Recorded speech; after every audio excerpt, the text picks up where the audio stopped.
Good evening and welcome to the first and only vice presidential debate of 2012, sponsored by the Commission on Presidential Debates. I'm Martha Raddatz of ABC News, and I am honored to moderate this debate between two men who have dedicated much of their lives to public service. Tonight's debate is divided between domestic and foreign policy issues, and I'm going to move back and forth between foreign and domestic, since that is what a vice president or president would have to do. We will have 9 different segments. At the beginning of each segment, I will ask both candidates a question, and they will each have 2 minutes to answer. Then I will encourage a discussion between the candidates with follow-up questions. By coin toss, it has been determined that Vice President Biden will be first to answer the opening question. We have a wonderful audience here at Centre College tonight. You will no doubt hear their enthusiasm at the end of the debate. And right now, as we welcome Vice President Joe Biden and Congressman Paul Ryan.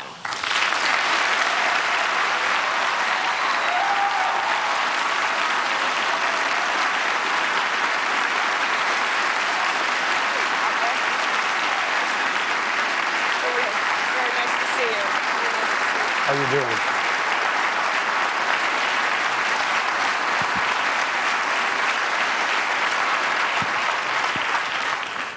Okay, you got your little wave to the families in. That's great.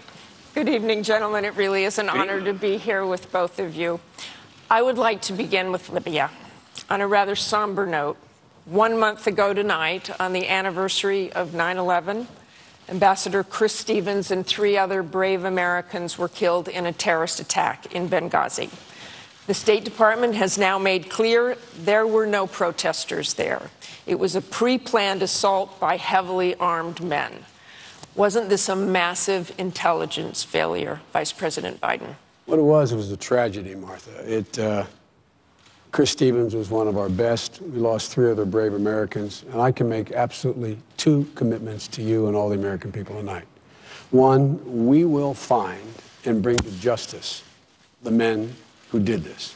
And secondly, we will get to the bottom of it, and wherever the facts lead us, wherever they lead us, we will make clear to the American public, because whatever mistakes are made will not be made again. When you're looking at a president, Martha, it seems to me that you should take a look at his most important responsibility. That's caring for the national security of the country. And the best way to do that is take a look at how he's handled the issues of the day. On Iraq, the president said he would end the war. Governor Romney said that was a tragic mistake. We should have left 30,000. He ended it. Governor Romney said that was a tragic mistake. We should have left 30,000 troops there. With regard to Afghanistan, he said he will end the war in 2014. Governor Romney said we should not set a date, number one, and number 2, with regard to 2014, it depends. When it came to Osama bin Laden, the president, the first day in office, I was sitting with him in the Oval Office. He called in the CIA and signed an order saying my highest priority is to get bin Laden. Prior to the election, prior to him being sworn in, Governor Romney was asked the question about how he would proceed. He said, I wouldn't move heaven and earth to get bin Laden. He didn't understand it was more than about taking a murderer off the battlefield. It was about restoring America's heart and letting terrorists around the world know, if you do harm to America, we will track you to the gates of hell if need be. And lastly, the President of the United States has led with a steady hand and clear vision. Governor Romney, the opposite. The last thing we need now is another war. Congressman Ryan. We mourn the loss of these 4 Americans who were murdered. When you take a look at what has happened just in the last few weeks, they sent the UN ambassador out to say that this was because of a protest and a YouTube video. It took the president 2 weeks to acknowledge that this was a terrorist attack. He went to the UN, and in his speech at the UN, he said 6 times he talked about the YouTube video. Look, if we are hit by terrorists, we're going to call it for what it is, a terrorist attack. Our ambassador in Paris has a Marine detachment guarding him. Shouldn't we have a Marine detachment guarding our ambassador in Benghazi, a place where we knew that there was an al-Qaeda cell with arms? This is becoming more troubling by the day. They first blamed the YouTube video. Now they're trying to blame the Romney-Ryan ticket for making this an issue. And with respect to Iraq, we had the same position before the withdrawal, which was, we agreed with the Obama administration. Let's have a status of forces agreement to make sure that we secure our gains. The vice president was put in charge of those negotiations by President Obama, and they failed to get the agreement. We don't have a status of forces agreement because they failed to get one. That's what we were talking about. Now, when it comes to our veterans, we owe them a great debt of gratitude for what they've done for us, including your son, Bo. Thank you. But we also want to make sure that we don't lose the things we fought so hard to get. And with respect to Afghanistan, the 2014 deadline, we agree with the 2014 transition. But what we also want to do is make sure that we're not projecting weakness abroad. And that's what's happening here. This Benghazi issue would be a tragedy in and of itself. But unfortunately, it's indicative of a broader problem. And that is what we are watching on our TV screens is the unraveling of the Obama foreign policy, which is making the world more chaotic and us less safe. I just want to talk to you about right in the middle of the crisis. Governor Romney, and you're talking about this again tonight, talked about the weakness, talked about apologies from the Obama administration. Was that really appropriate right in the middle of the crisis? On that same day, the Obama administration had the exact same position. Let's recall that they disavowed their own statement that they had put out earlier in the day in Cairo. So we had the same position, but it's never too early to speak out for our values. We should have spoken out right away when the Green Revolution was up and starting, when the mullahs in Iran were attacking their people. We should not have called Bashar Assad a reformer when he was turning his Russian-provided guns on his own people. We should always stand up for peace, for democracy, for individual rights. And we should not be imposing these devastating defense cuts, because what that does, when we equivocate on our values, when we show that we're cutting our own defense, it makes us more weak. It projects weakness, and when we look weak, our adversaries are much more willing to test us. They're more brazen in their attacks, and our allies are less willing to trust us. With all due respect, that's a bunch of malarkey. And why is that so? Because not a single thing he said is accurate.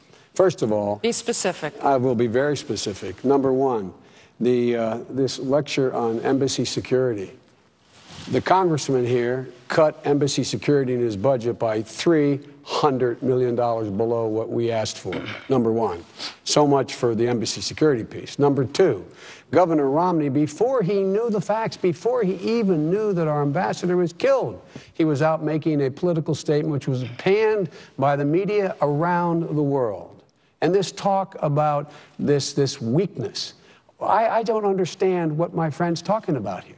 This is a president who's gone out and done everything he has said he was going to do. This is the guy who's repaired our alliances so the rest of the world follows us again. This is the guy who brought the entire world, including Russia and China, to bring about the most devastating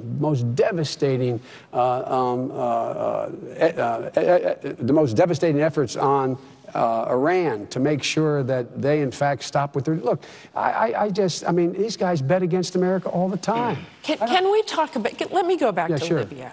What were you first told about the attack? Why were people talking about protests? When people in the consulate first saw armed men attacking with guns, there were no protesters. Because why did that go on for what weeks? We were told by the intelligence community. The intelligence community told us that. As they learned more facts about exactly what happened, they changed their assessment. That's why there's also an investigation headed by Tom Pickering, a leading diplomat from the Reagan years, who is doing an investigation as to whether or not there are any lapses, what the lapses were, so that they will never happen again. And they wanted more security there. Well, we weren't told they wanted more security again. We did not know they wanted more security again. And by the way, at the time, we were told we said exactly what the intelligence community told us that they knew. That was the assessment. And as the intelligence community changed their view, we made it clear they changed their view. That's why I said we will get to the bottom of this. You know, usually when there's a crisis, we pull together. We pull together as a nation. But as I said, even before we knew what happened to the ambassador, the governor was holding a press conference. That's not presidential leadership. Mr. Ryan, I want to ask you about the Romney campaign talks a lot about no apologies. He has a book called No Apologies. Should the U.S. have apologized for Americans burning Qurans in Afghanistan? Should the U.S. apologize for U.S. Marines urinating on Taliban corpses? Oh, gosh, yes. Urinating on Taliban corpses. What we should not apologize for. Burning Qurans immediately. What we should not be apologizing for are standing up for our values. What we should not be doing is saying to the Egyptian people, while Mubarak is cracking down on them, that he's a good guy, and then the next week say he ought to go. What we should not be doing is rejecting claims for calls for more security in our barracks, in our Marine. We need Marines in Benghazi when the commander on the ground says we need more forces for security. There were requests for extra security. Those requests were not honored. Look, this was the anniversary of 9/11. It was Libya, a country we knew we had al-Qaeda cells there. As we know, al-Qaeda and its affiliates are on the rise in northern Africa. And we did not give our ambassador in Benghazi a Marine detachment. Of course there's an investigation so we can make sure that this never happens again. But when it comes to speaking up for our values, we should not apologize for those. Here's the problem. Look at all the various issues out there, and it's unraveling before our eyes. The vice president talks about sanctions on Iran. Let's move to Iran. I'd actually like to move to Iran because there's really no bigger national security this country is facing. Both President Obama and Governor Romney have said they will prevent Iran from getting a nuclear weapon, even if that means military action. Last week, former Defense Secretary Bob Gates said a strike on Iran's facilities would not work and, quote, could prove catastrophic, haunting us for generations. Can the two of you be absolutely clear and specific to the American people? How effective would a military strike be? Congressman Ryan. We cannot allow Iran to gain a nuclear weapons capability. Now, let's take a look at where we've come from. When Barack Obama was elected, they had enough fissile material, nuclear material, to make one bomb. Now they have enough for 5. They're racing toward a nuclear weapon. They're 4 years closer toward a nuclear weapons capability. We've had 4 different sanctions to the UN on Iran, 3 from the Bush administration, 1 here. And the only reason we got it is because Russia watered it down and prevented the sanctions from hitting the central bank. Mitt Romney proposed these sanctions in 2007. In Congress, I've been fighting for these sanctions since 2009. The administration was blocking us every step of the way. Only because we had strong bipartisan support for these tough sanctions were we able to overrule their objections and put them in spite of the administration. Imagine what would have happened if we had these sanctions in place earlier. You think Iran's not brazen? Look at what they're doing. They're stepping up their terrorist attacks. They tried a terrorist attack in the United States last year when they tried to blow up the Saudi ambassador at a restaurant in Washington, D.C. And talk about credibility. When this administration says that all options are on the table, they send out senior administration officials that send all these mixed signals. And so in order to solve this peacefully, which is everybody's goal, you have to have the Ayatollahs change their minds. Look at where they are. They're moving faster toward a nuclear weapon. It's because this administration has no credibility on this issue. It's because this administration watered down sanctions, delayed sanctions, tried to stop us from putting the tough sanctions in place. Now we have them in place because of Congress. They say the military option's on the table, but it's not being viewed as credible. And the key is to do this peacefully, is to make sure that we have credibility. Under a Romney administration, we will have credibility on this issue. Vice President Biden. It's incredible. Look, imagine had we let the Republican Congress work out the sanctions. You think there's any possibility the entire world would have joined us? Russia and China, all of our allies. These are the most crippling sanctions in the history of sanctions, period. Period. When Governor Romney's asked about it, he said, we got to keep these sanctions. When you say, well, you're talking about doing more, what you're going to go to war? Is that what you want to do now? We want to prevent war. The interesting thing is how they're going to prevent war. How are they going to prevent war? They say there's nothing more that they say we should do than what we've already done, number one. And number two, with regard to the ability of the United States to take action militarily, it is not in my purview to talk about classified information, but we feel quite confident we could deal a serious blow to the Iranians. But number two, the Iranians are, the Israelis and the United States, our military and intelligence communities are absolutely the same exact place in terms of how close the Iranians are to getting a nuclear weapon. They are a good way away. There is no difference between our view and theirs. When my friend talks about fissile material, They have to take this highly enriched uranium, get it from 20% up. Then they have to be able to have something to put it in. There is no weapon that the Iranians have at this point. Both the Israelis and we know will know if they start the process of building a weapon.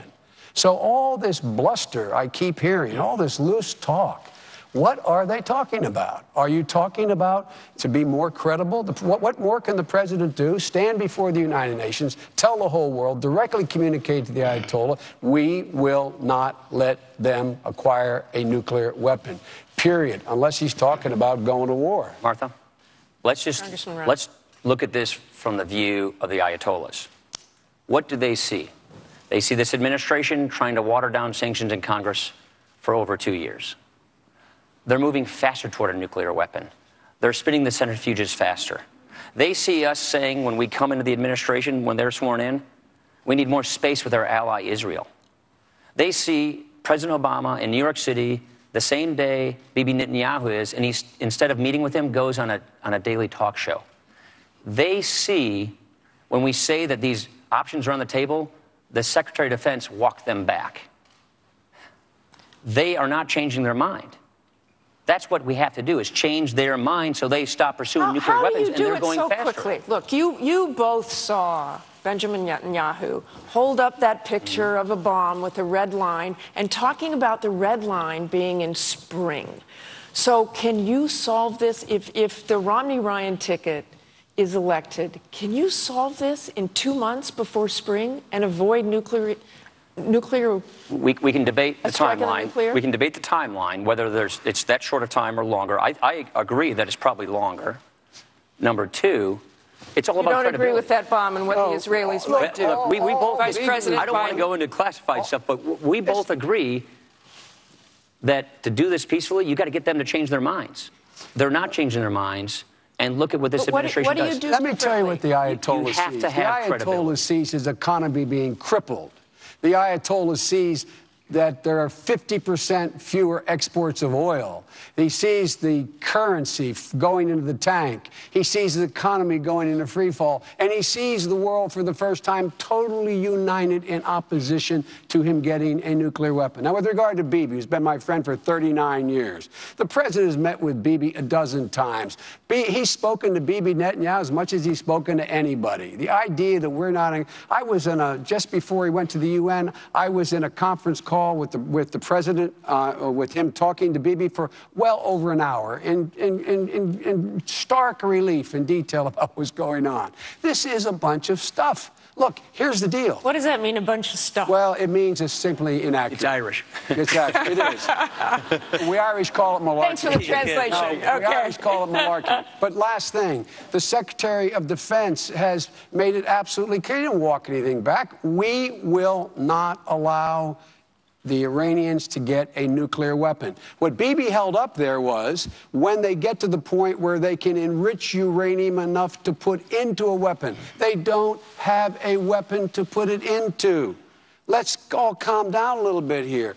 Iran is more isolated today than when we took office. It was on the ascendancy when we took office. It is totally isolated. I don't know what world these guys are in. Thank heavens we have these sanctions in place. It's in spite of their opposition. Oh, God. They've given 20 waivers to this sanction. And all I have to point to are the results. They're 4 years closer toward a nuclear weapon. I think that case speaks for itself. Can you tell the American By the way, people what's worse, another war in the Middle East? To a nuclear weapon. They're closer to being able to get enough fissile material to put in a weapon if they had a weapon. You're acting a little bit like they don't want one, though. Oh, I didn't say, no, I'm not saying that. Facts matter, Martha. You're a foreign policy expert. Facts matter. All this loose talk about them, all they have to do is get to enrich uranium in a certain amount and they have a weapon. Not true. Not true. They are more. And if we ever have to take action, unlike when we took office, we will have the world behind us. And that matters. That matters. What about Bob Gates' statement? Let me read that again. Could prove catastrophic, haunting us for generations. He is right. It could prove catastrophic if we didn't do it with precision. And what it does is it undermines our credibility by backing up the point when we make it that all options are on the table. That's the point. The Ayatollahs see these kinds of statements and they think, I'm going to get a nuclear weapon. When we see the kind of equivocation that took place because this administration wanted a precondition policy, so when the Green Revolution started up, they were silent for 9 days. When they see us putting they see us putting daylight between ourselves and our allies in Israel, that gives them encouragement. When they see Russia watering down any further sanctions, the only reason we got a UN sanction is because Russia watered it down and prevented these central bank sanctions in the first place. So when they see this kind of activity, they are encouraged to continue, and that's the problem. Let me ask you what's worse. War in the Middle East, another war in the Middle East, I'll tell you or a what's nuclear-armed Iran? I'll tell you what's worse. A nuclear-armed Iran, which triggers a nuclear arms race in the Middle East. This is the world's largest sponsor of terrorism. They've dedicated themselves to wiping an entire country off the map. They call us the Great Satan. And if they get nuclear weapons, other people in the neighborhood will pursue their nuclear weapons as well. Vice President Biden. We can't live with that. War should always be the absolute last resort. That's why these crippling sanctions with Bibi Netanyahu says we should continue, which, if I'm not mistaken, Governor Romney says we should continue. If I may be mistaken, he changed his mind so often, I could be wrong. But the fact of the matter is, he says they're working. And the fact is that they are being crippled by them. And we've made it clear, big nations can't bluff. This president doesn't bluff. Gentlemen, I want to bring the conversation to a different kind of national security issue, the state of our economy. The number one issue here at home is jobs. The percentage of unemployed just fell below 8% for the first time in 43 months. The Obama administration had projected that it would fall below 6% now after the addition of close to $1 trillion in stimulus money. So will both of you level with the American people? Can you get unemployment to under 6%, and how long will it take? I don't know how long it will take. We can and we will get it under 6%. Let's take a look at the facts. Let's look at where we were when we came to office. The economy was in free fall. We had the Great Recession hit. 9 million people lost their job. $1.6 trillion in wealth lost, in equity in your homes and retirement accounts for the middle class. We knew we had to act for the middle class. We immediately went out and rescued General Motors. We went ahead and made sure that we cut taxes for the middle class. And in addition to that, when that occurred, what did Romney do? Romney said, no, let Detroit go bankrupt. We moved in and helped people refinance their homes. Governor Romney said, no, let foreclosures hit the bottom. But it shouldn't be surprising for a guy who says 47% of the American people are unwilling to take responsibility for their own lives. My friend recently in a speech in Washington said 30% of the American people are takers.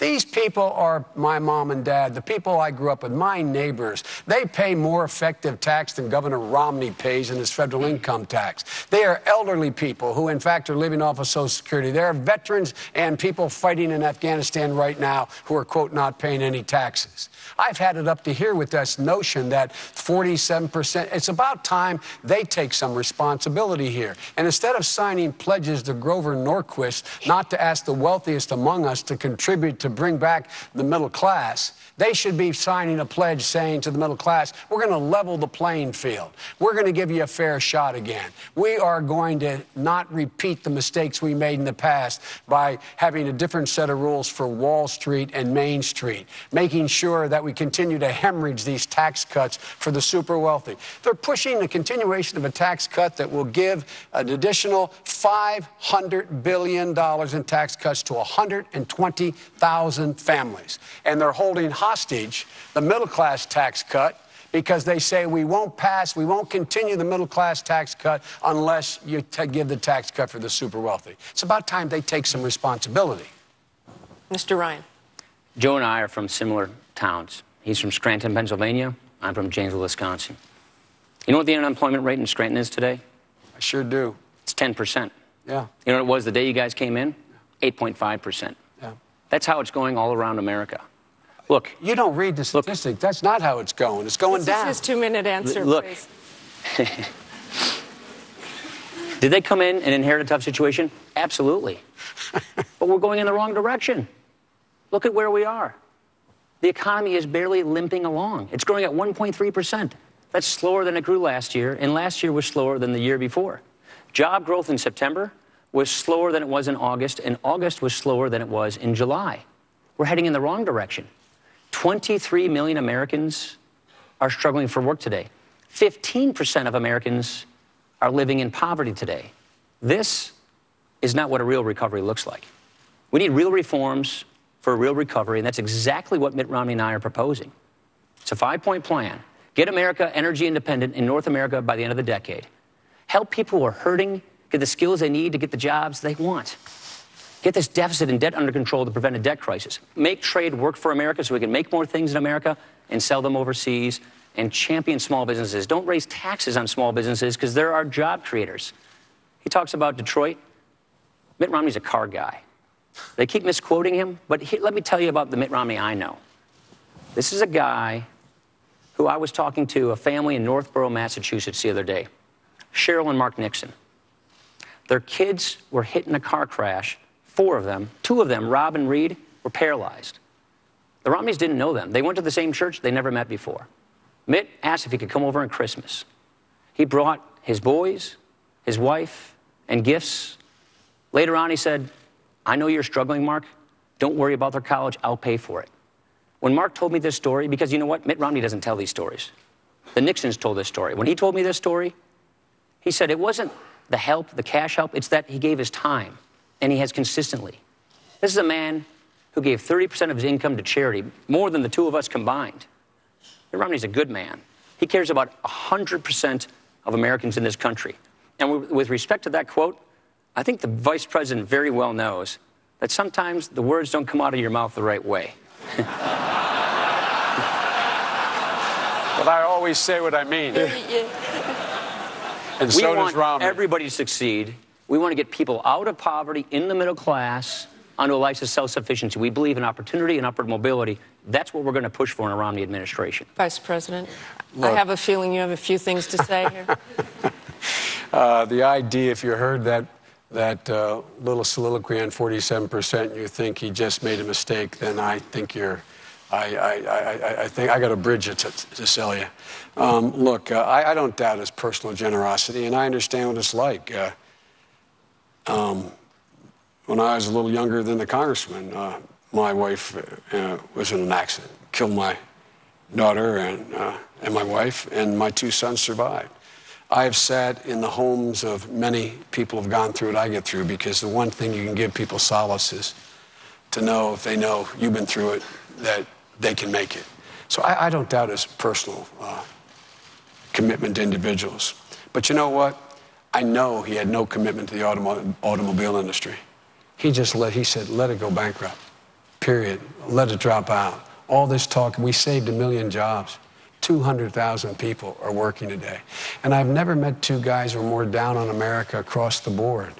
We're told everything's going bad. There's 5.2 million new jobs, private sector jobs. We need more, but 5.2 million. If they'd get out of the way, and let us pass the tax cut for the middle class, make it permanent. If they get out of the way and pass the jobs bill, if they get out of the way and let us allow 14 million people who are struggling to stay in their homes because their mortgages are upside down, but they never missed a mortgage payment, just get out of the way. Stop talking about how you care about people. Show me something.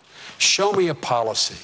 Show me a policy where you take responsibility. And by the way, they talk about this great recession. If it fell out of the sky, like, oh my goodness, where did it come from? It came from this man voting to put 2 wars in a credit card, to at the same time put a prescription drug benefit in the credit card, a $1 trillion tax cut for very wealthy. I was there. I voted against them. I said, no, we can't afford that. And now all of a sudden these guys are so seized with the concern about the debt that they created. Congressman Ryan.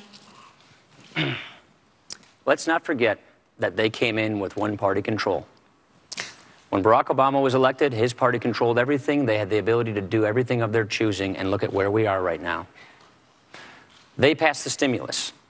The idea that we could borrow $831 billion, spend it on all these special interest groups, and that it would work out just fine. That unemployment would never get to 8%. It went up above 8% for 43 months. They said that right now, if we just passed this stimulus, the economy would grow at 4%. It's growing at 1.3. When could you get it below 6%? That's what our entire premise of our pro-growth plan for a stronger middle class is all about. Getting the economy growing at 4%, creating 12 million jobs over the next 4 years. Look at just the $90 billion in stimulus. And the vice president was in charge of overseeing this. $90 billion in green pork to campaign contributors and special interest groups. There are, just at the Department of Energy, over 100 criminal investigations that have been launched into just how stimulus spends are being spent. Martha, look, his colleague runs an investigative committee, spent months and months and months going into this. This is the Inspector General. Months and months. They found no evidence of cronyism. And I love my friend here.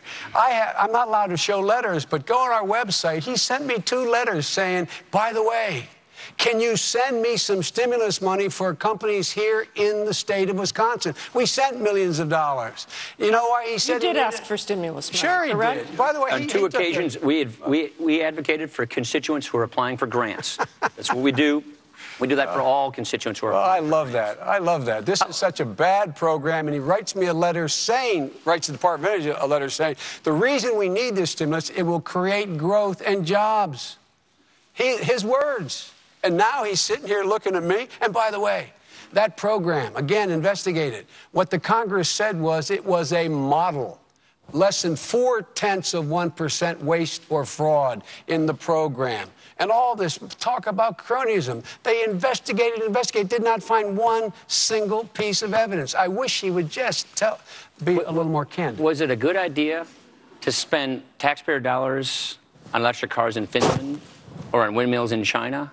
Look, was it a good idea to borrow all this money from countries like China and spend it on all these various different interest groups? Let me tell you, it was a good idea. It was a good idea. Moody's and others said that this was exactly what we needed. It stopped us from going off the cliff. It set the conditions to be able to grow again. We have, in fact, 4% of those green jobs didn't go under.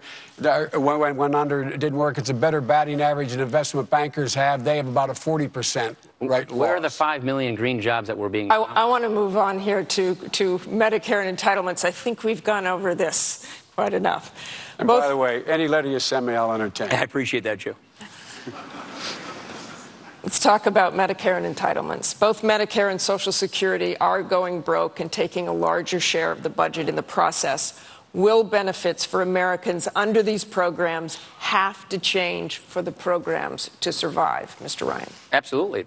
Medicare and Social Security are going bankrupt. These are indisputable facts. Look, when I look at these programs, we've all had tragedies in our lives. I think about what they've done for my own family. My mom and I had my grandmother move in with us who was facing Alzheimer's. Medicare was there for her, just like it's there for my mom right now, who's a Florida senior. After my dad died, my mom and I got Social Security survivors benefits. Helped me pay for college. It helped her go back to college in her 50s, where she started a small business because of the new skills she got. She paid all of her taxes on the promise that these programs would be there for her.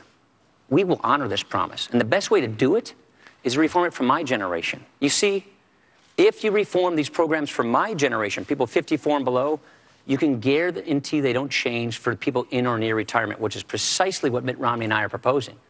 Look what Obamacare does. Obamacare takes $716 billion from Medicare to spend on Obamacare. Even their own chief actuary at Medicare backs this up. He says you can't spend the same dollar twice. You can't claim that this money goes to Medicare and Obamacare. And then they put this new Obamacare board in charge of cutting Medicare each and every year in ways that will lead to denied care for current seniors. This board, by the way, it's 15 people. The president's supposed to appoint them next year. And not one of them even has to have medical training. And Social Security, if we don't shore up Social Security, when we run out of the IOUs, when the program goes bankrupt, a 25% across-the-board benefit cut kicks in on current seniors in the middle of their retirement. We're going to stop that from happening. They haven't put a credible solution on the table. He'll tell you about vouchers. He'll say all these things to try and scare people. Here's what we're saying. Give younger people, when they become Medicare eligible, guaranteed coverage options that you can't be denied, including traditional Medicare. Choose your plan, and then Medicare subsidizes your premiums. Not as much for the wealthy people, more coverage for middle-income people, and total out-of-pocket coverage for the poor and the sick. Choice and competition. We would rather have 50 million future seniors determine how their Medicare is delivered to them instead of 15 bureaucrats deciding what, if, where, when they get it. Vice President Biden, 2 minutes. You know, I heard that death panel argument from Sarah Palin. It seems every vice presidential debate I hear this kind of stuff about panels. But let's talk about Medicare. What we did is we saved $716 billion and put it back, applied it to Medicare. We cut the cost of Medicare. We stopped overpaying insurance companies, when doctors and hospitals. The AMA supported what we did. AARP endorsed what we did. And it extended the life of Medicare to 2024. They want to wipe this all out. It also gave more benefits. Any senior out there, ask yourself, do you have more benefits today? You do. If you're near the donut hole, you have $800, $600 more to help your prescription drug costs. You get wellness visits without copays. They wipe all of this out, and Medicare becomes insolvent in 2016. Number one. Number two, guaranteed benefit. It's a voucher. When they first proposed, when the congressman had his first voucher program, the CBO said it would cost $6,400 a year, Martha, more for every senior 55 and below when they got there. He knew that, yet he got all the guys in Congress and women in the Republican Party to vote for it. Governor Romney, knowing that, said, I would sign it were I there. Who you believe? The AMA? Me, a guy who's fought his whole life for this, or somebody who would actually put in motion a plan that knowingly added $6,400 a year more to the cost of Medicare. Now they got a new plan. Trust me, it's not going to cost you any more. Folks, follow your instincts on this one. And with regard to Social Security, we will not privatize it. If we had listened to Romney, Governor Romney, and the congressman during the Bush years, imagine where all those seniors would be now if their money had been in the market. Their ideas are old and their ideas are bad, and they eliminate the guarantee of Medicare. Here's the problem. They got caught with their hands in the cookie jar, turning Medicare into a piggy bank for Obamacare. Their own actuary from the administration came to Congress and said, 1 out of 6 hospitals and nursing homes are going to go out of business as a result of this. That's not what they said. 7.4 million seniors are projected to lose the current Medicare Advantage coverage they have. That's a $3,200 benefit cut. That didn't what we're happen. saying, more people signed these are up. from your own actuaries. More people signed up for Medicare Advantage after the change. What they're saying, nobody is. Mr. Vice President, down. I know, no, this Mr. Vice President, I know you're under a lot of duress to make up for lost ground. But I think people will be better served if we don't keep interrupting each other. Well, don't take all the 4 minutes then. We're saying don't change benefits for people 55 and above. They already organized their retirement around these promises. Let me ask you this. What is your specific plan for seniors who really can't afford to make up the difference in the value of what you call a premium support plan and others call a voucher? 100% coverage for them. That's what we're saying. So we're saying income adjust these premium support payments by taking down the subsidies for wealthy people. Look, this is a plan. By the way, that $6,400 number, it was misleading then. It's totally inaccurate now. This is a plan that's bipartisan. It's a plan I put together with a prominent Democrat senator from Oregon. There's not one Democrat who endorses it. Not one Democrat who signed Our partner is a Democrat from Oregon. And he said he does no longer support you for that. We put it together with the former Clinton budget director. Who this idea came from the Clinton Commission to Save Medicare, chaired by Senator John Breaux. Here's the point, Martha. Which was rejected. If we don't fix this problem pretty soon, then current seniors get cut. Here's the problem. 10,000 people are retiring every single day in America today, and they will for 20 years. That's not a political thing. Martha, that's if we just did one thing, if they just allow Medicare to bargain for the cost of drugs like Medicaid can, that would save $156 billion right off the bat. And it would deny seniors choices.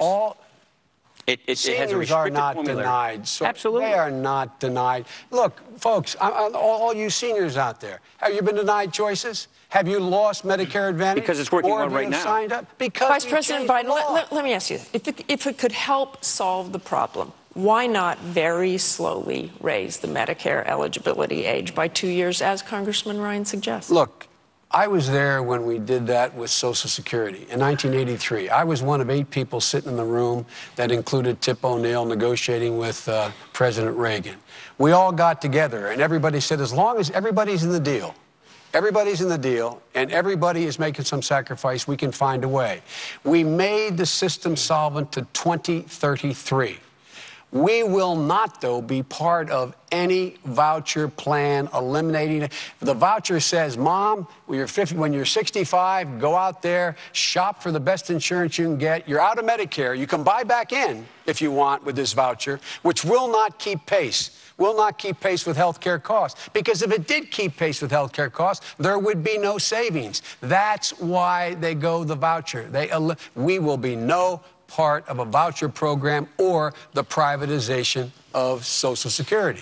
A voucher is you go to your mailbox, get a check, and buy something. Nobody's proposing that. Barack Obama, 4 years ago, running for president, said, if you don't have any fresh ideas, use stale tactics to scare voters.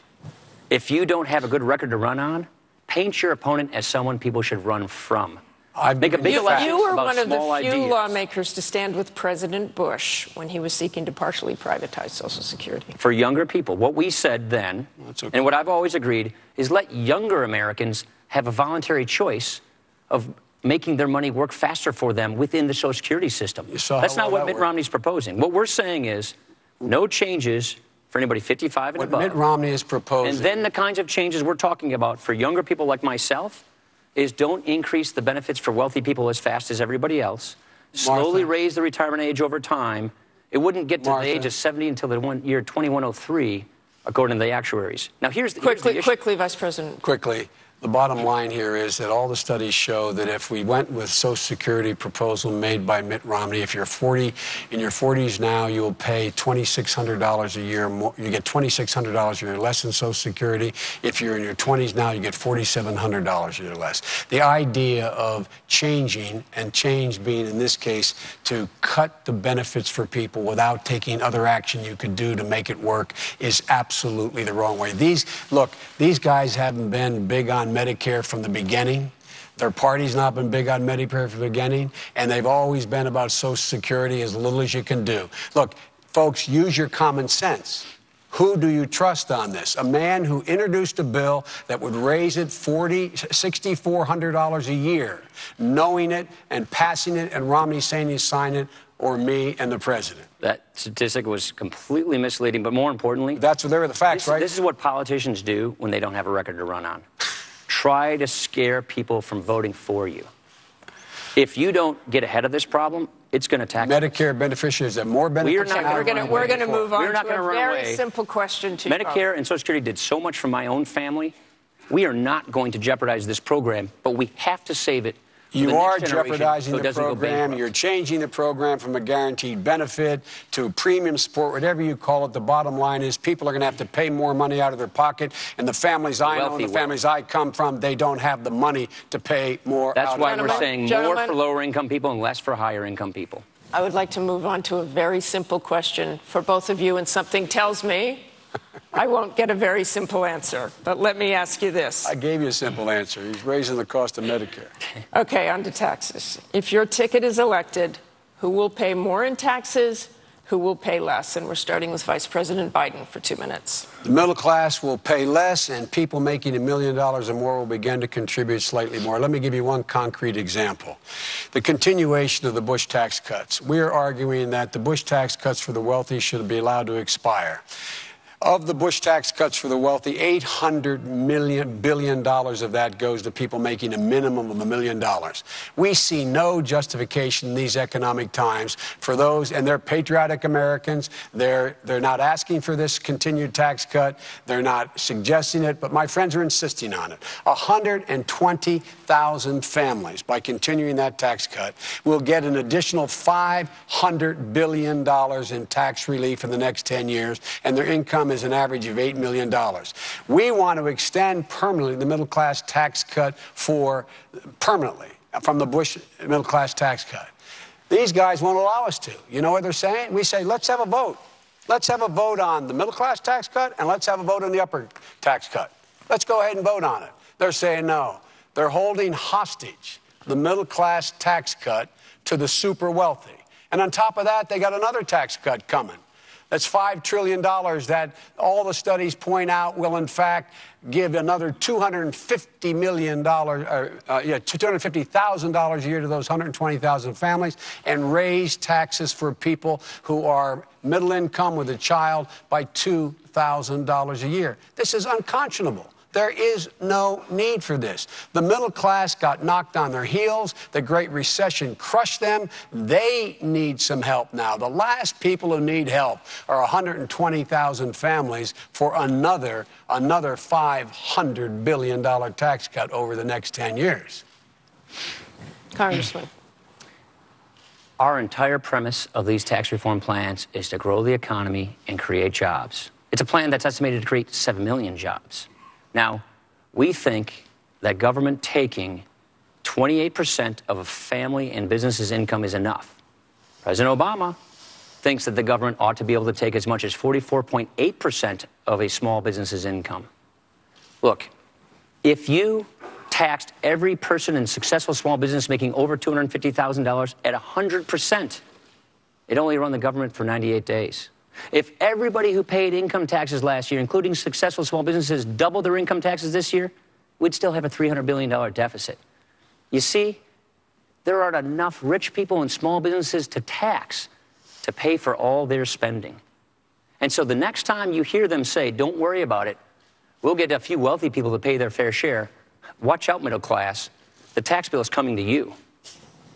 That's why we're saying we need fundamental tax reform. Let's take a look at it this way. 8 out of 10 businesses, they file their taxes as individuals, not as corporations.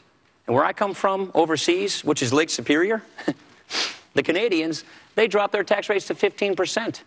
The average tax rate on businesses in the industrialized world is 25%, and the president wants the top effective tax rate on successful small businesses to go above 40%.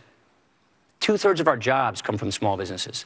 This one tax would actually tax about 53% of small business income. It's expected to cost us 710,000 jobs. And you know what? It doesn't even pay for 10% of their proposed deficit spending increases. What we are saying is lower tax rates across the board and close loopholes primarily to the higher income people. We have 3 bottom lines. Don't raise the deficit, don't raise taxes on the middle class, and don't lower the share of income that is borne by the high income earners. He'll keep saying this $5 trillion plan, I suppose. It's been discredited by 6 other studies, and even their own deputy campaign manager acknowledged that it wasn't correct.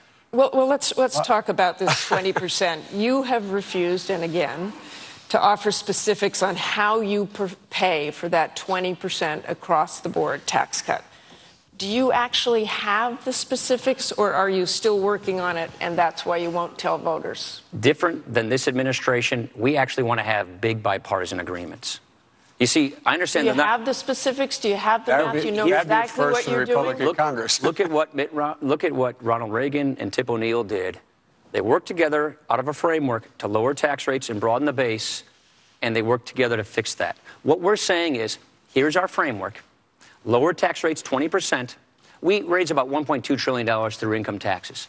We forego about $1.1 trillion in loopholes and deductions. And so what we're saying is deny those loopholes and deductions to higher income taxpayers so that more of their income is taxed, which has a broader base of taxation, so we can lower tax rates across the board. Now, here's why I'm saying this. What we're saying is here's I hope I'm going to get time to respond to this. You'll get time. We want to work with Congress on how best to achieve this. That means successful. Look, no specific again. What we're saying is lower tax rates 20%, start with the wealthy, work with Congress to do it. You guarantee this math will add up? Absolutely. 6 studies have guaranteed. 6 studies have verified that this math adds up. But Vice President Biden. Vice President Biden. Let me translate. Let me have a chance to translate. I'll come back in a second then, right? First of all, I was there when Ronald Reagan tax breaks. He gave specifics of what he was going to cut. Number one, in terms of tax expenditures. Number two, 97% of the small businesses in America make less than $250,000. Let me tell you who some of those other small businesses are. Hedge funds that make $600–800 million a year. That's what they count as small businesses because they're pass through. Let's look at how sincere they are. Governor Romney on 60 Minutes, I guess it was about 10 days ago, was asked, Governor, you pay 14% 10% on $20 million. Someone making $50,000 pays more than that. Do you think that's fair? He said, oh, yes, that's fair. That's fair. And they're going to talk about, you think these guys are going to go out there and cut those loopholes? The loophole, the biggest loophole they take advantage of is the carried interest loophole and capital gains loophole. They exempt that. Now, there's not enough. The reason why the AEI study, the American Enterprise Institute study, the Tax Policy Center study, the reason they all say taxes will go up in the middle class, the only way you can find $5 trillion in loopholes is cut the mortgage deduction for middle-class people, cut the health care deduction for middle-class people, take away their ability to get a tax break to send their kids to college. That's why they arrive. Is he wrong about that? He is wrong about that. You can cut tax rates by 20%. And still preserve these important preferences for middle-class taxpayers. Not mathematically possible. It is mathematically possible. It's been done before. It's precisely what we're proposing. It has never been done before. It's been done a couple of times, actually. It has never been Jack done Kennedy before. lowered tax rates, increased growth. Ronald Reagan. Now you're Jack Kennedy. Ronald Reagan. Republicans and Democrats have worked together on this. I understand you guys aren't used to doing bipartisan deals. But we've told each other what we're going to do. When we did it with Reagan, he said, here are the things we're going to cut. Framework. Let's work together to fill in the details. That's exactly. Fill in the details. That's how you get things done. You work with Congress. Look, let me say it this way. That's coming from the Republican Congress working bipartisanly. Mitt Romney. 7% rating. Mitt Romney was governor of Massachusetts, where 87% of the legislators he served with were Democrats. He didn't demonize them. He didn't demagogue them. He met with those party leaders every week. He reached across the aisle. He didn't compromise principles. And he found common ground, and he balanced the budget. If he did such a great job, he balanced the budget 4 times without raising taxes. Why isn't he even contesting Massachusetts? Vice President, what would you suggest beyond raising taxes on the wealthy that would substantially reduce the just long-term let deficit? the taxes expire like they're supposed to on those millionaires. We can't afford $800 billion going to people making a minimum of $1 million. They do not need it, Martha. Those 120,000 families make $8 million a year. Middle-class people need the help. Why does my friend cut out the tuition tax credit for them? Why does he go after the child care? Can you declare anything off limits? Why do they do Can you that? declare anything off limits? Yeah, we're saying close loopholes on high-interest people. Home mortgage deduction. For higher-income people. Here. Can you guarantee that no one making less than $100,000 have a mortgage deduction impacted? This taxes a million small businesses. He keeps trying to make you think that it's just some movie star, hedge fund guy, or 97% of the small businesses make less than $250,000 a year. Would not be affected. It hits a million. This taxes a million people. A million small businesses. Does it tax 97% of the American businesses? It taxes a million small businesses who are our greatest job creators. I wish I could get it. The greatest job creators. And you're going to increase the defense budget. And you're going to increase the defense budget. We're just not going to cut the defense budget like they're proposing. It's $2 billion. That's not accurate. More than that. So no massive. No, we're saying defense increase. Okay, you want to get into defense now? Yes, I do. So because that's another math question. Right. Okay. How do you do that? So they proposed a $478 billion cut to defense to begin with. Now we have another $500 billion cut to defense that's lurking on the horizon. They insisted upon that cut being involved in the debt negotiations. And so now we have a $1 trillion cut. Let's put the automatic defense cuts aside, okay? Let's put those aside. No one wants that. But I want to know how you do the math and have this increase in defense spending. $2 trillion. You don't cut defense by $1 trillion. That's what we're talking about. And what national security issues justify an increase? We're going to cut 80,000 soldiers, 20,000 Marines, 120 cargo planes. We're going to push the Joint Strike Fighter out. We're cutting missile defense. And one more. If these cuts go through, our Navy will be the smallest it has been since before World War I. This invites weakness. Look, do we believe in peace through strength? You bet we do. And that means you don't impose these devastating cuts on our military. So we're saying don't cut the military by $1 trillion. Not increase it by $1 trillion. Don't cut it by $1 trillion. Quickly, Vice President Biden on this. Look, I want to move on. We don't cut it. And I might add, this so-called, I know we don't want to use the fancy word sequester, this automatic cut, that was part of a debt deal that they asked for. And let me tell you what my friend said at a press conference announcing his support of the deal. He said, and I'm paraphrasing, we've been looking for this moment for a long time. Can I tell you what that meant? We've been looking for bipartisanship for a long time. And so the bipartisanship is what he voted for, the automatic cuts in defense if they didn't act. And beyond that, they asked for another. Look, the military says we need a smaller, leaner army. We need more special forces. We don't need more M1 tanks. What we need is more UAVs. Some of the military. I know that's not some of the military. That was the decision of the Joint Chiefs of Staff, recommended to us and agreed to by the president. Who answered to a civilian leader? They made the recommendation first. Okay, let's move on to Afghanistan. Can I get into that I'd like to move on to Afghanistan, please. And that's one of the biggest expenditures this country has made, in dollars and, more importantly, in lives. We just passed the sad milestone of losing 2,000 U.S. troops there in this war. More than 50 of them were killed this year by the very Afghan forces we are trying to help. Now, we've reached the recruiting goal for Afghan forces. We've degraded al-Qaeda. So tell me, why not leave now? What more can we really accomplish? Is it worth more American lives? We don't want to lose the gains we've gotten. We want to make sure that the Taliban does not come back in and give al-Qaeda a safe haven. We agree with the administration on their 2014 transition. Look, when I think about Afghanistan, I think about the incredible job that our troops have done. You've been there more than the two of us combined. First time I was there in 2002, it was amazing to me what they were facing. When I went to the Arghandab Valley in Kandahar before the surge, I sat down with the young private in the 82nd from the Menominee Indian Reservation who would tell me what he did every day, and I was in awe. And to see what they had in front of them, and then to go back there in December, to go throughout Helmand with the Marines, to see what they had accomplished, it's nothing short of amazing. What we don't want to do is lose the gains we've gotten. Now, we've disagreed from time to time on a few issues. We would have more likely taken into account the recommendations from our commanders, General Petraeus, Admiral Mullen, on troop levels throughout this year's fighting season. We've been skeptical about negotiations with the Taliban, especially while they're shooting at us. But we want to see the 2014 transition be successful, and that means we want to make sure our commanders have what they need to make sure that it is successful so that this does not once again become a launching pad for terrorists. Vice President Biden. Let's keep our eye on the ball. The reason I've been in and out of Afghanistan and Iraq 20 times. I've been up in the Konar Valley. I've been throughout that whole country, mostly in a helicopter and sometimes in a vehicle. The fact is, we went there for one reason, to get those people who killed Americans, al-Qaeda. We've decimated al-Qaeda Central. We have eliminated Osama bin Laden. That was our purpose. And in fact, in the meantime, what we said we would do, we would help train the Afghan military. It's their responsibility to take over their own security. That's why with 49 of our allies in Afghanistan, we've agreed on a gradual drawdown, so we're out of there by the year 2014. My friend and the governor say it's based on conditions, which means it depends. It does not depend for us.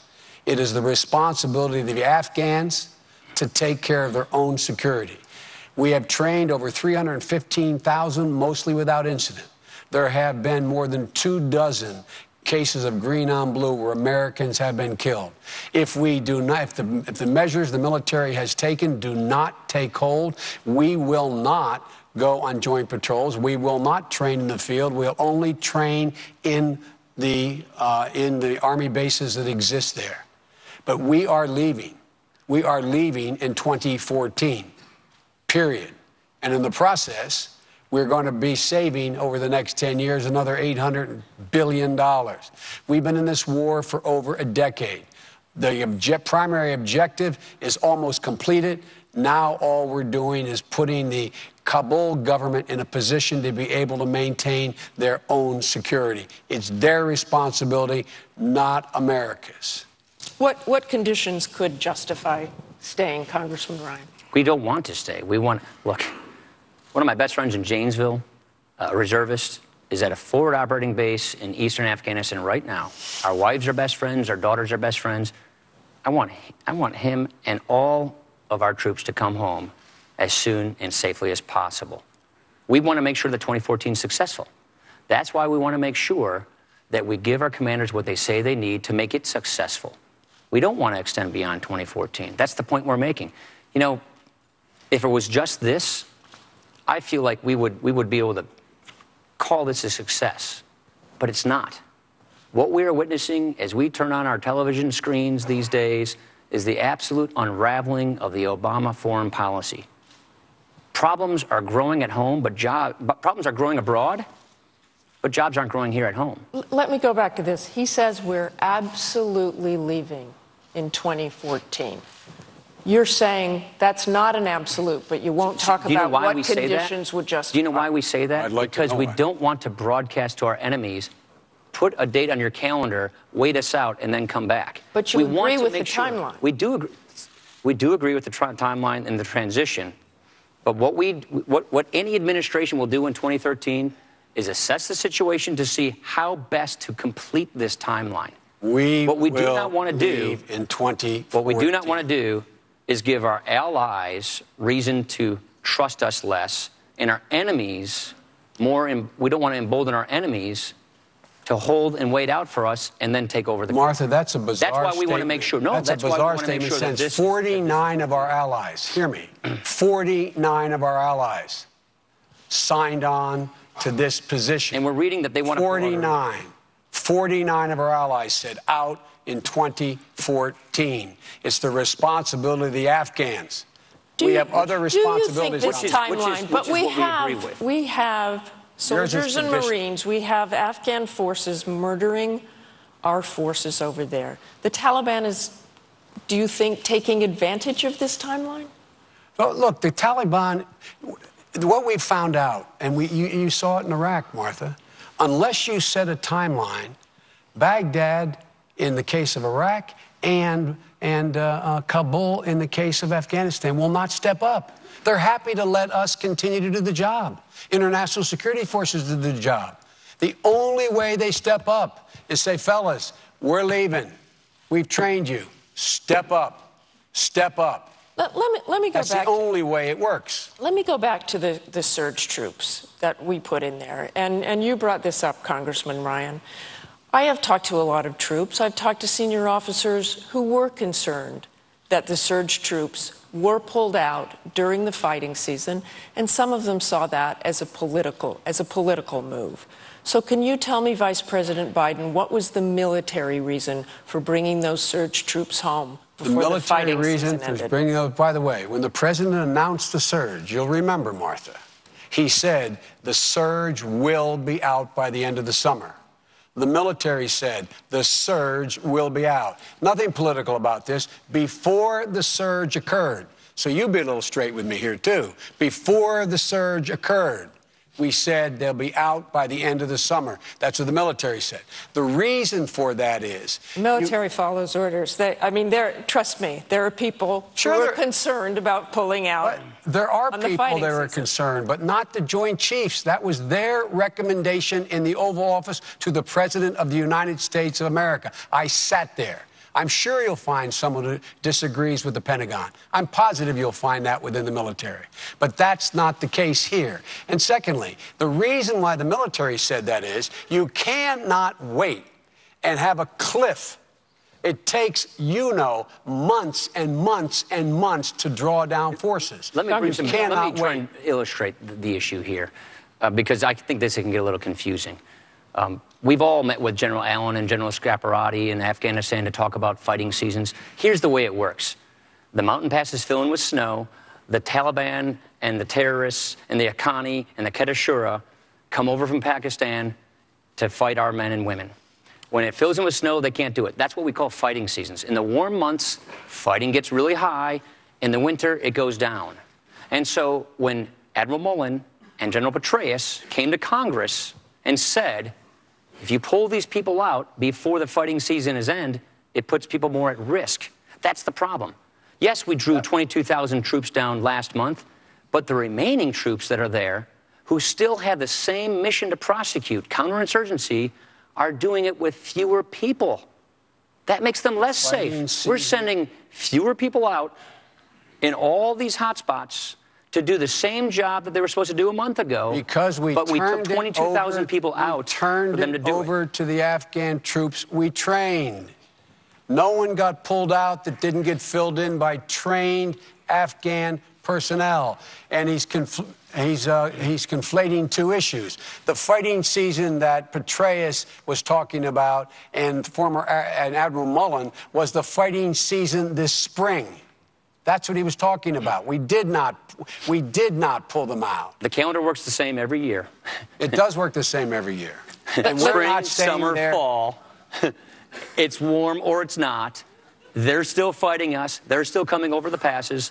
They're still coming in to Zabul, to Kunar, to all of these areas, but we are sending fewer people to the front to fight them, and that's right, because that's the Afghan responsibility. We've trained them. Not in the East. Let's move to another war. Not in the East. RC East, the most dangerous place in the world. That's why we don't want to send fewer people to do the job. That's why we should send Americans in to do the job instead of the... You'd rather Americans be going in and doing the job instead of the We are already sending Americans to do the job, but fewer of them. That's the whole point. That's right. We're sending in more Afghans to do the job.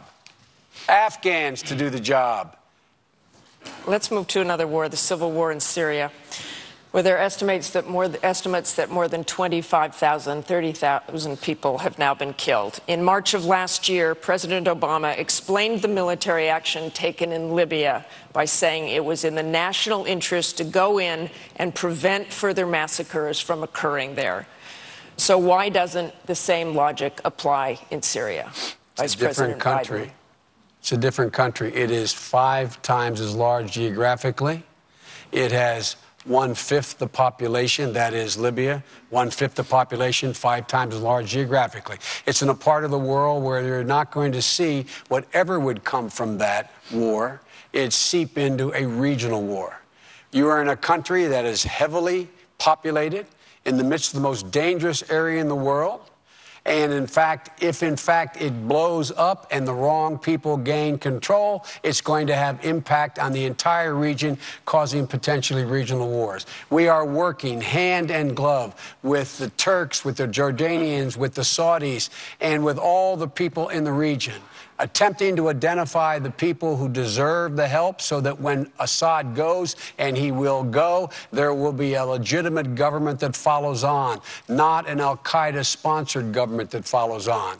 And all this loose talk of my friend Governor Romney and the congressman about how we could do so much more in there. What more would they do other than put American boots in the ground? The last thing America needs is to get in another ground war in the Middle East, requiring tens of thousands, if not well over 100,000 American forces.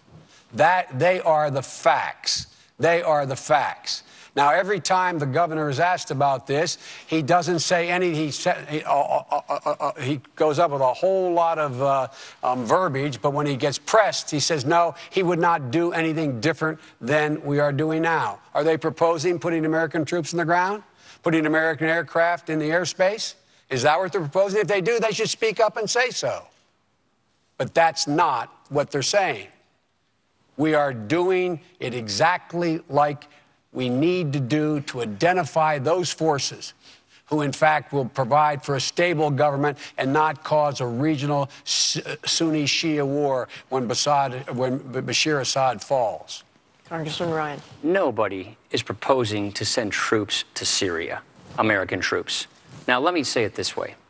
How would we do things differently? We wouldn't refer to Bashar Assad as a reformer when he's killing his own civilians with his Russian-provided weapons. We wouldn't be outsourcing our foreign policy to the United Nations, giving Vladimir Putin veto power over our efforts to try and deal with this issue. He's vetoed 3 of them. Hillary Clinton went to Russia to try and convince them not to do so. They thwarted her efforts. She said they were on the wrong side of history. She was right about that. This is just one more example of how the Russia reset's not working. And so where are we? After international pressure mounted, then President Obama said Bashar Assad should go. It's been over a year. The man has slaughtered tens of thousands of his own people, and more foreign fighters are spilling into this country. So the longer this has gone on, the more groups like al-Qaeda are going in. We could have more easily identified the Free Syrian Army, the Freedom Fighters, working with our allies, the Turks, the Qataris, the Saudis, had we had a better plan in place to begin with, working through our allies. But no, we waited for Kofi Annan to try and come up with an agreement through the UN. That bought Bashar Assad time. We gave Russia veto power over our efforts through the UN, and meanwhile, about 30,000 Syrians are dead. What would my friend do differently? If you notice, he never answers the question. No, we would not be going through the UN on all of these things. You don't go through the UN.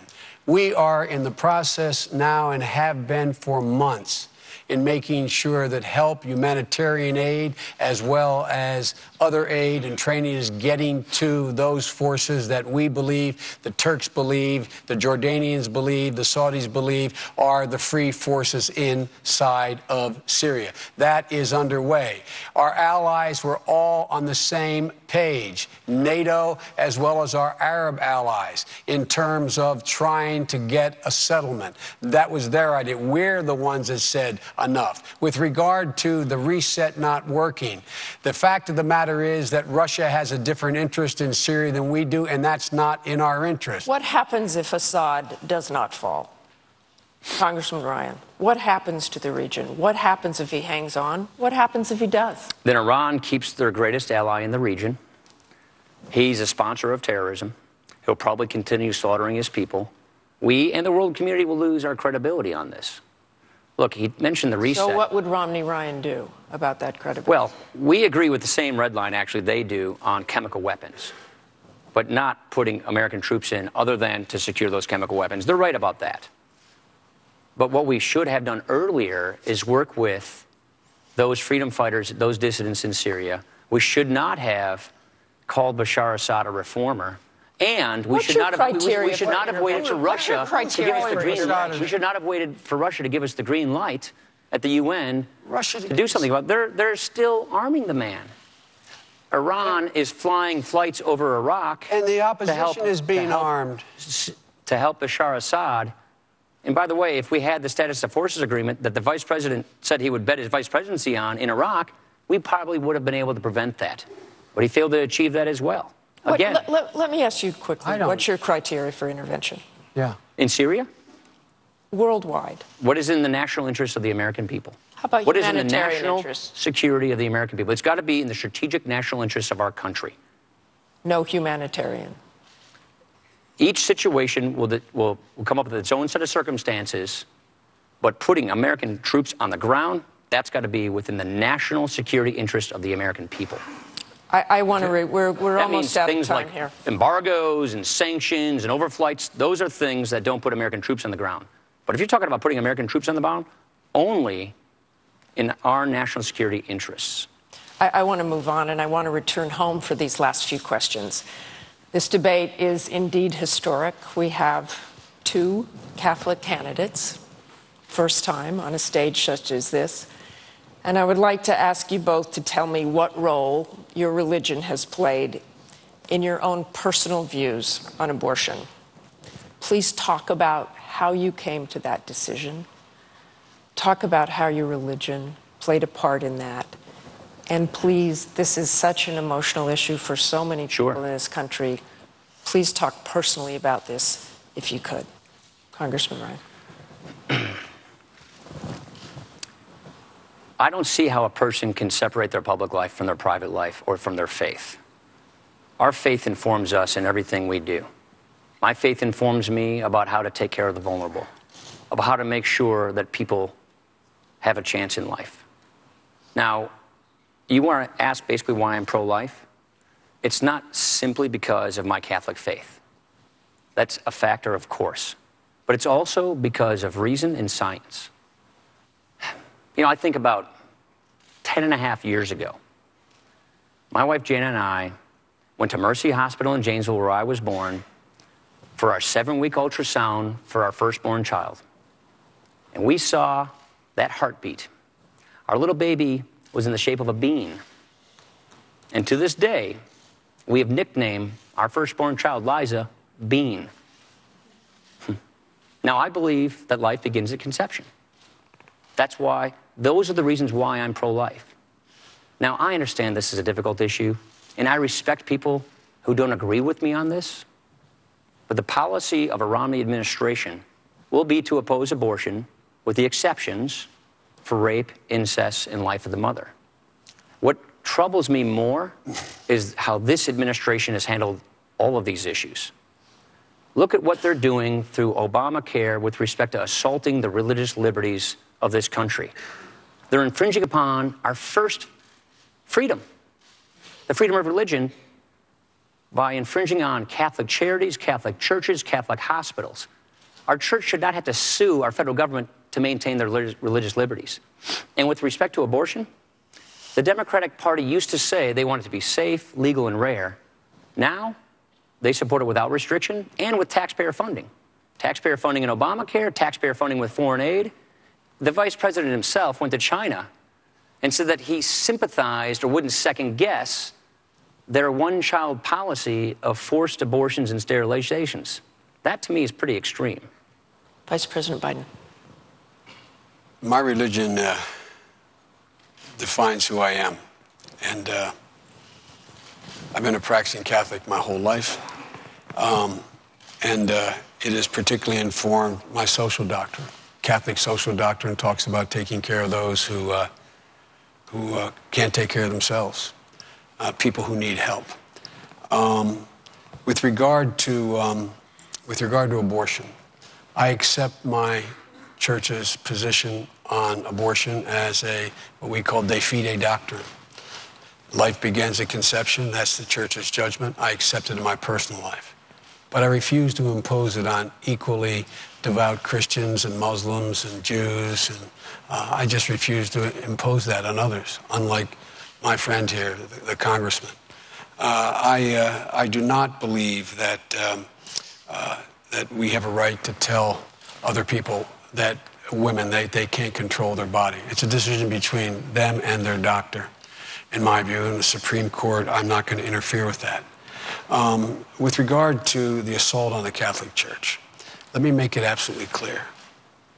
No religious institution, Catholic or otherwise, including Catholic Social Services, Georgetown Hospital, Mercy House, any hospital, none has to either refer for contraception, none has to pay for contraception, none has to be a vehicle to get contraception in any insurance policy they provide. That is a fact.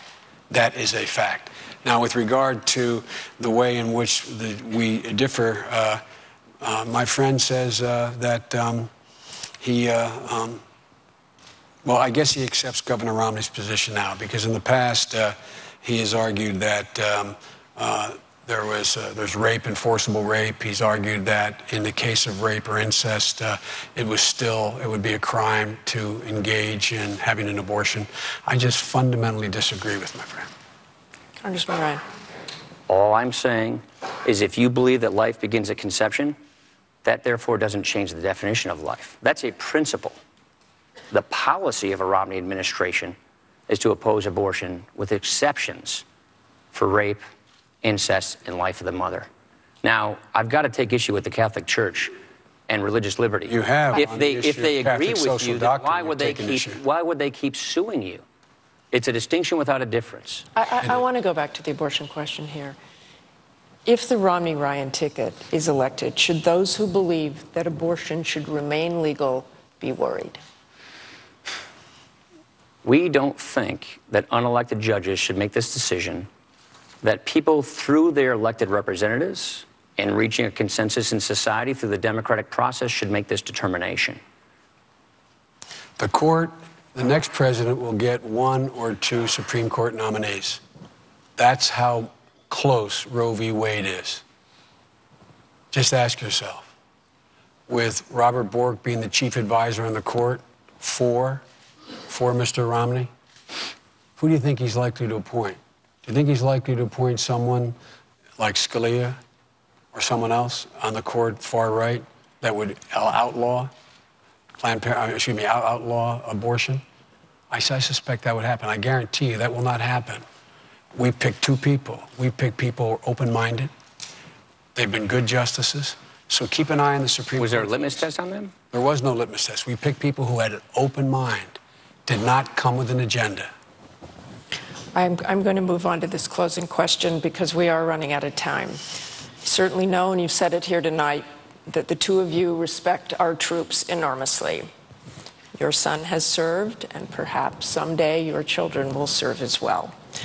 I recently spoke to a highly decorated soldier who said that this presidential campaign has left him dismayed. He told me, quote, "The ads are so negative and they are all tearing down each other rather than building up the country." What would you say to that American hero about this campaign? And at the end of the day, are you ever embarrassed by the tone? Vice President Biden. I would say to him the same thing I say to my son, who did serve a year in Iraq, that we only have one truly sacred obligation as a government. That's to equip those we send into harm's way and care for those who come home. That's the only sacred obligation we have. Everything else falls behind that.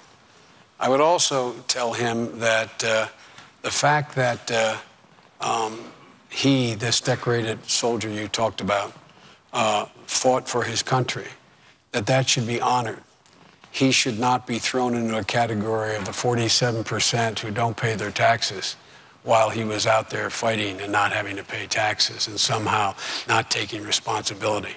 I would also tell him that there are things that have occurred in this campaign and occur in every campaign that I'm sure both of us regret anyone having said, particularly in these special new groups that can go out there, raise all the money they want, not have to identify themselves and say the most scurrilous things about the other candidate.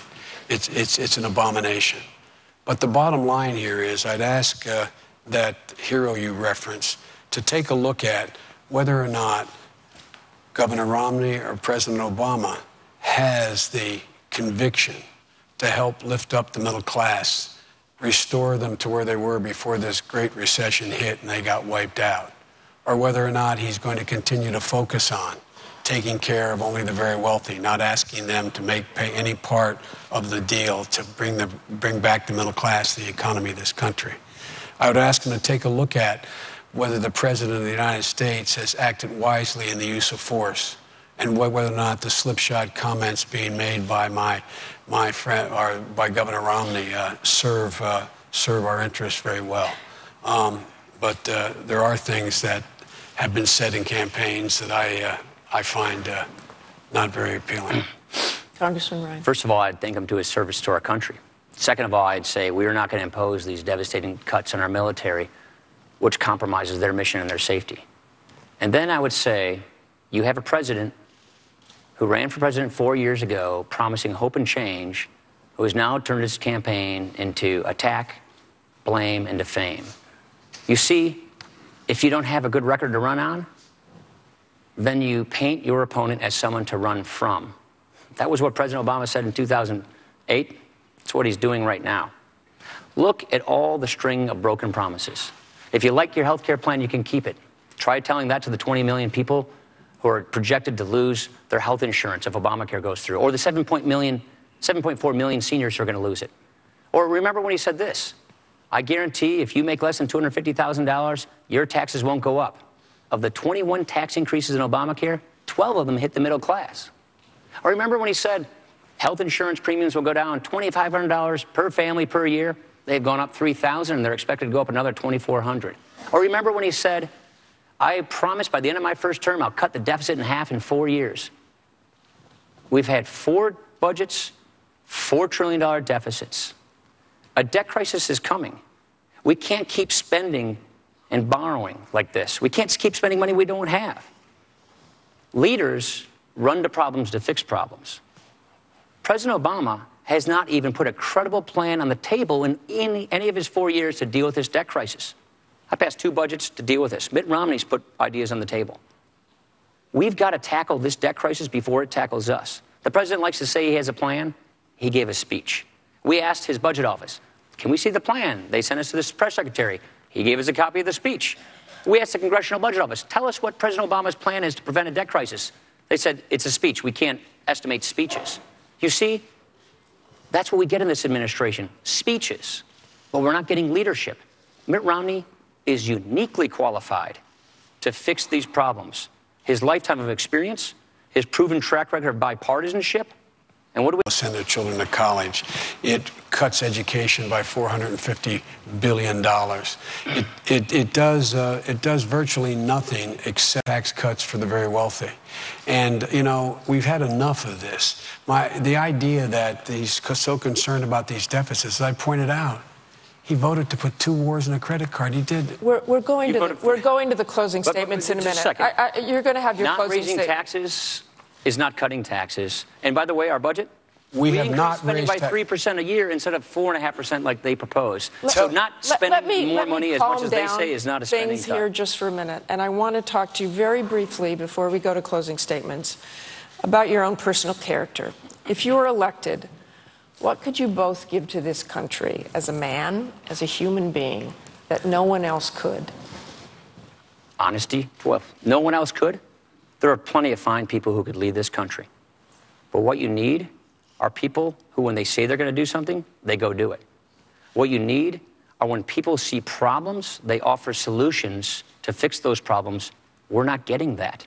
Look, we can grow this economy faster. That's what our 5-point plan for a stronger middle class is all about. It's about getting 12 million jobs, higher take-home pay, getting people out of poverty into the middle class. That means going with proven pro-growth policies that we know work to get people back to work, putting ideas on the table, working with Democrats.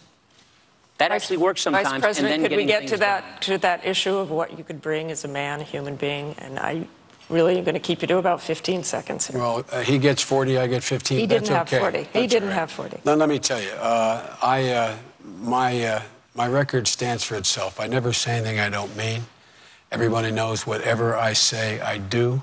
And my whole life has been devoted to leveling the playing field for middle-class people, giving them an even break, treating Main Street and Wall Street the same, holding them the same responsibility. Look at my record. It's been all about the middle class. They're the people who grow this country. We think you grow this country from the middle out, not from the top down. Okay, we now turn to the candidates for their closing statements. Thank you, gentlemen. And that coin toss, again, has Vice President Biden starting with the closing statement. Well, let me say at the outset that I want to thank you, Martha, for doing this, and Senator College. The fact is that we're in a situation where we inherited a god-awful circumstance. People are in real trouble. We acted to move to bring relief to the people who need the most help now. And in the process, we, in case you haven't noticed, we have strong disagreements, but you probably detected my frustration with their attitude about the American people. My friend says that 30% of the American people are takers. Romney points out 47% of the people won't take responsibility. He's talking about my mother and father. He's talking about the places I grew up in, my neighbors in Scranton and Claymont. He's talking about the people that built this country. All they're looking for, Martha, all they're looking for is an even shot. Whenever you give them the shot, they've done it. They've done it. Whenever you've leveled the playing field, they've been able to move. And they want a little bit of peace of mind. And the president and I are not going to rest until that playing field is leveled. They, in fact, have a clear shot, and they have peace of mind. Until they can turn to their kid and say with a degree of confidence, honey, it's going to be okay. It's going to be okay. That's what this is all about. Congressman Ryan. I want to thank you as well, Martha. Danville, Kentucky, Senator College. And I want to thank you, Joe. It's been an honor to engage in this critical debate. We face a very big choice. What kind of country are we going to be? What kind of country are we going to give our kids? President Obama, he had his chance. He made his choices. His economic agenda, more spending, more borrowing, higher taxes, a government takeover of health care. It's not working. It's failed to create the jobs we need. 23 million Americans are struggling for work today. 15% of Americans are in poverty. This is not what a real recovery looks like. You deserve better. Mitt Romney and I want to earn your support. We're offering real reforms for a real recovery for every American. Mitt Romney, his experience, his ideas, his solutions, is uniquely qualified to get this job done. At a time when we have a jobs crisis in America, wouldn't it be nice to have a job creator in the White House? The choice is clear. A stagnant economy that promotes more government dependency, or a dynamic, growing economy that promotes opportunity and jobs.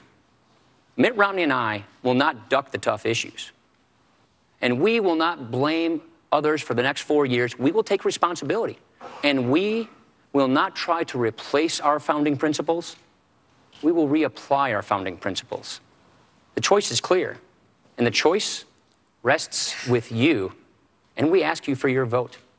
Thank you. And thank you both again. Thank you very much. This concludes the vice presidential debate. Please tune in next Tuesday for the second presidential debate at Hofstra University in New York.